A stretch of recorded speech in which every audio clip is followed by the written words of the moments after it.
All right, let's talk about the schedule. I wanted to go over the sales projections feature in 7Shifts. Excuse my voice, ignore it. I got the cold thing going on, and so my voice is all over the place. Sorry about that. Please ignore that. Excuse it. Okay, we're going to talk about the schedule in particular. So why does this matter is this. When it comes to the schedule, overall, the controlling labor is something that you guys do as our management team. So how you control labor is two ways. One is with a proactive approach and also with a reactive approach. Proactively is when we do the payroll audit. You have a pulse on what sales at, what's labor is at on Tuesday, on Monday, every single day. With the VCB, you are getting feedback. So throughout the week, you already know you have that information and the sales projections when you do the schedule. The schedule is a proactive way of projecting next week and setting ourselves up for success. Now, the VCB throughout the week, when you are checking every 30 minutes, it's a reactive way. Oh, wait a minute, sales is down, labor is high, let's send some folks home, or what have you. React to the sales for the day. And or labor is really low and we need to call some people to come for help. So the VCB is kind of more reactive. The schedule itself is proactive because you're looking ahead for next week. And I wanted to show you the sales projections feature here in 7Shifts and how it integrates with Toast and stuff, and how you guys can leverage that and utilize that to your advantage to make sure you're predicting next week fairly. So here's the thing. So I'm looking at this week, for example, the schedule for this particular week. So I'm going to go over here and click on this. And so we're going to look, here is the actuals, number of hours of labor, and this is how much we're paying for labor for the week, which is resulting in how much in labor total. So this every day changes. You can kind of say, oh, wait a minute, labor was around this much. So on Tuesday, somehow our labor was very high, and we're going to look at that. But compared to actuals, we're going to go over here, labor target. Make sure that this is less than 23%. So our target is 24% because we want it to be less than 24%. So it's going to be 23% zone is where we're at. The projection, you want to make sure that this is that's why you are doing the payroll audit. That's why you need to know the territory you're governing. You need to know everything about that territory. You need to know what is average sales for a Monday. So maybe we go through a season where sales goes down and you can kind of adjust this. You're like, average actually is more like 3,300 on this. I don't know, maybe this is 5,500. I'm making stuff up. I don't know where we're at, but I know that last week we were around, I don't know, we're 3,600, I guess. I'm going to say, 6,000 here, for example. If the labor for handling 3,800 versus 3,300 is not that different. Do you know what I mean? For a Friday, if you say 8,500, if sales is 9,000, it's not going to be that different. But, you want to kind of put in here more realistically, more or less, slightly less than what we've been, because you want to make sure this is kind of more, what the payroll audit is that we did last week. So it's kind of more or less that. I don't know. You guys would know how to edit this. But when this is my target, what I want it to be, so you can kind of change this. What would you want our target to be? You're like, 21% on a Saturday. 23% labor for $8,500 is a lot of people. So we don't need that. Usually we run at a higher labor during the week and far less labor percentage during the weekend, because in comparison to the sales, it still is a lot of people. Okay, I just want to show you guys that. Next is going to be this idea of a budget. That you want to hit 24%. If that's the case, you're like, if we're allocating around, maybe going last week is a better, because you already know what the sales was at. So, for example, last week, I know that labor was 23% something. Sales was 3,600. You see that? Sales was not 3,800 last week, if you guys remember. Oh, perfect. Actual is 3,600. You can see from last week. You can kind of see what happened last week. So actually what happened, that is what sales was. So 3,700 for a Tuesday was a little bit high. This was actually pretty fair. Thursday was a little bit higher. 9,000. We're not necessarily hitting 9,000 as much, but you can see, and fair enough. Saturday was about 7. And Sunday, we projected very high in comparison to what it was. You can kind of see where it was. And labor wise, it seems like a lot of the days they were pretty fair. Sunday was very high as well as Tuesday. So, and you can see the percentage that we spend. The target is not 25%. This number, you see 25, 25, 25. This is wrong. So our target is 24. So again, you are to touch these and manipulate them to make them kind of match what you need. But I want to go over the budget real quick, which is important to realize, is that, if you want to have this to be less than 24%, then you're like, okay, I'm going to spend 11% hypothetically on the tech team. This is 11.5. We're going to spend like 3%. Let me show you here with numbers. So if I say about 11% for the tech team, around 4% for the drivers, 5% for the gem team, and 3% for management. That adds up to 23%. So that kind of is giving you maybe this is 12%. Let's do that for the tech team.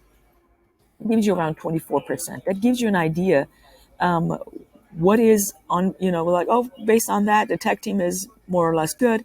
Management team is good. Gem team is 4%. What do we talk about? We wanted the gem team to be, was about 5. So that's fair. The drivers are 5.16. So it seems like the budget we had allocated. So the tech team is a little bit higher. Maybe observing that. So, but you want to make sure you have a budget for things. You're going into things with a proactive vision and approach going into it. So when you're doing this schedule, make sure you look for that. So I can see that, for example, let's look at Sunday, see what happened.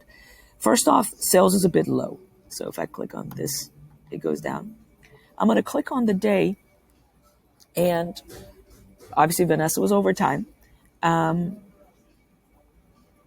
think this is showing me the text. So Shala came at 10. Summers is already overtime, 10 to 2, and then Sai 10 to 5. Rebecca 10 to 3, and what have you. So for example, if we were to say, I'm going to show you this number. If I were to say Sai come at 11, this, do you see that? So when, for example, you think that it's hard to work it, like I was saying that the driver team, it seems like their labor was a little bit higher than what we had budgeted. So let's look at it.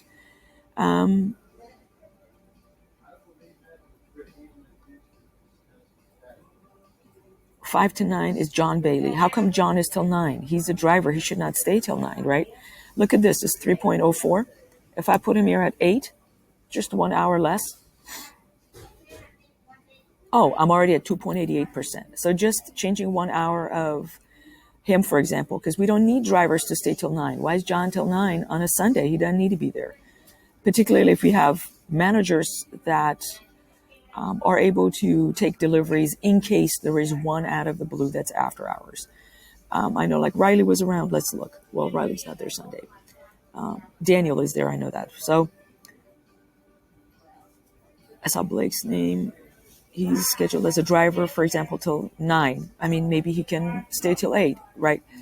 Just having an hour here and there, even if I were to say, you know what, have him come at 10:30 instead of at 10, it's going to save us a little bit of labor. So just tweaking these. So Rebecca is till 9. How many closers do we have? 1, 2, 3. How many closers do we need? Look at the number of closers we have. If Summers is in overtime, do we need him to stay till close? Maybe he can go at 8 because he clearly has been here all day and he's already in overtime. He doesn't need to stay till close on Sunday. Look, I'm already down. Do you see that? You just need to be tweaking this a lot. Well, Maddie is there. Usually we need 3 closers. So Daniel is there. 1, maybe he's doing inventory. Okay, fair. Maddie is there. We have Eli is there. Blake is there till 9. Noah's off. Caitlin B is to close. Rebecca rarely works, so that's fair, but we don't need that many closers. So maybe we can, I don't know what's the red for.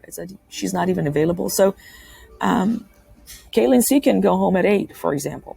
She doesn't need to be here till close. So that already, it's very easy to change. We usually don't want to necessarily remove shifts when we are adjusting the schedule. What we want to do is tweak your 10 minutes. I'm not 10 minutes, I'm sorry. 30 minutes here, 30 minutes there. $10 a day. I had this conversation with y'all before. $10 a day. Saving payroll times 365 for easy math here. I know some, we're closed for Christmas. And la la la la. It's this much per year. Just adjusting the schedule, 10 minutes here, 10 minutes there. I'm sorry, I keep saying 10 because I'm looking at number 10. Bear with me. Is by that, I mean, time that people arrive. So for example, I'm looking at on a Saturday, Daniel, 10. Shota, 10. Eli, 10. Caitlin, 10. Rebecca, 10. Like at 10 to 11 o'clock, we have a storm of a people. Even if I just look, I say, okay, you know what? Have Desiree come at 11. And Rebecca come at 11. She's working all day today and on Sunday, so have her just come 1 hour later. That's already saving me 1%. When we're talking about, labor for the week is 24% or 23%, one day, 1% is a fair amount. Or you know what? Okay, Rebecca doesn't work much. You know what we can do is say, you know what? She comes at 10:30 and someone else is coming in at 10:30 as well. Caitlin comes at 10:30, but just adjusting stuff. That's the point I'm trying to make. Hope this makes sense. And giving people an hour break makes a huge difference because it's the case for the 1 hour. 1 hour here, 30 minutes there, 30 minutes there. Again, bear with me. I'm a little sick, so I'm trying to think as I go. So that's that. I want to do, again, make sure you guys know. I would have showed you for next week. Oh, and then also, if you want to tweak the schedule midweek, hypothetically, it's a Monday, and you are changing the schedule for Sunday. Like, for example, as I'm recording this, it's Thursday. And I may tweak the schedule. I'm not removing shifts. I am just adjusting the upon arrival and stuff for people. Hypothetically, you can adjust it and just say publish schedule. You can notify no one, or you can notify everyone, or simply those whose schedule got changed. Again, what's getting changed is, hey, instead of you scheduled at 3, you're coming in at 3:30. Or you were scheduled at 9, now you're scheduled at 8. This is not the end of the world. 30 minutes here, 30 minutes there is saving labor, and that is what we're doing. Right now, I didn't do anything, so I'm not going to touch it, and it's not my role to touch stuff. Math and I don't touch the schedule. Y'all are responsible for it. But I simply wanted to say you can do that to make sure, but looking at this schedule, I can see Sunday is a little too high already, as is, because we have too many people and what have you. There is that. Let me know your thoughts on the projections. I'd like you to assess based on this week for next week when you do the projections. I would have done next week, but it seems like the schedule is not done for next week for me to show you guys kind of putting in. So I can, when you're starting the schedule from scratch, if it is, you can start here by saying, my labor target is 24%. And sales projection is about that, 36, whatever. I guess it feeds it. Let me see what happens. I've been synced. Thank you very much. So this is kind of what it is. And you want to make sure you build the schedule in a way that this is green and it's less than 23%. I'm sorry, 24%. I can put 23.99. Because if this is higher than that, when you're scheduling people, then you were not able to win. Does that make sense? So there is that. I hope this was helpful. Thank you for bearing with me. And I look forward to hearing your thoughts. Thank you. Bye.